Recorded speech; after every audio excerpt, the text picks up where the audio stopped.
ये देख रहे हो मेरे हाथ में, ये 2023 के ख्वाब है मेरे, जो मुझे पूरा साल परेशानियां देंगे। एक ऑफिस से दूसरे ऑफिस मुझे परेशानी का सामना करना पड़ेगा, मुझे पैसों का बहुत ज़्यादा प्रॉब्लम हो जाएगा, क्योंकि कुछ इस तरह की फाइनेंशियल इन्वेस्टमेंट्स होंगी इसके अंदर कि शायद मेरे पास पैसा खत्म हो जाए।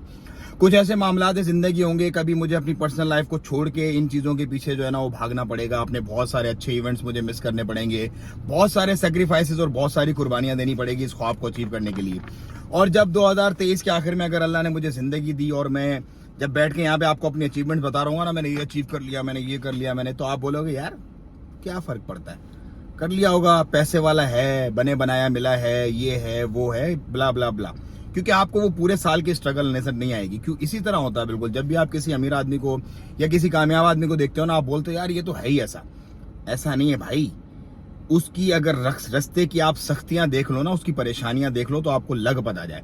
तो आपको भी अगर कामयाब बनना है ना, जिंदगी में कुछ हासिल करना है, तो भाई कामयाबियां जो है ना वो मांगती हैं कुर्बानियां देना सीखो, सख्तियों पे चलना सीखो।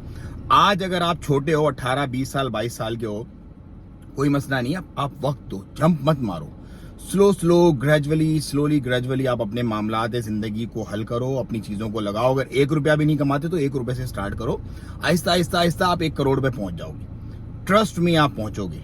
अपने अंदर ये जज्बा रखो, क्योंकि मैंने बहुत सारे, मेरा अपना खुद का केस भी ऐसा, और मैंने बहुत सारे केसेस जिंदगी में ऐसे देखे जो आहिस्ता आहिस्ता मतलब जिंदगी अपने सफर जो है वो तय करती रहती है। फिर एक दिन आपको ऐसा लगता है हाँ भाई आप सक्सेसफुल हो गए हो, सो आप भी हो जाओगे। लेकिन कभी भी देख के ये मत करो कि यार ये बंदा बस ऐसे ही कामयाब हो गया। उसकी कामयाबी का पूरा रास्ता देखो और उस रास्ते को अपनाओ, और यकीन जानो खुद से कुछ ना कुछ करना शुरू कर दो अगर कामयाबी चाहिए। अगर बैठे रहोगे ना ऐसे तो कुछ भी नहीं होगा भाई। मेरा काम था आपको बताना, आगे आपकी मर्जी। अस्सलाम वालेकुम रहमतुल्लाह।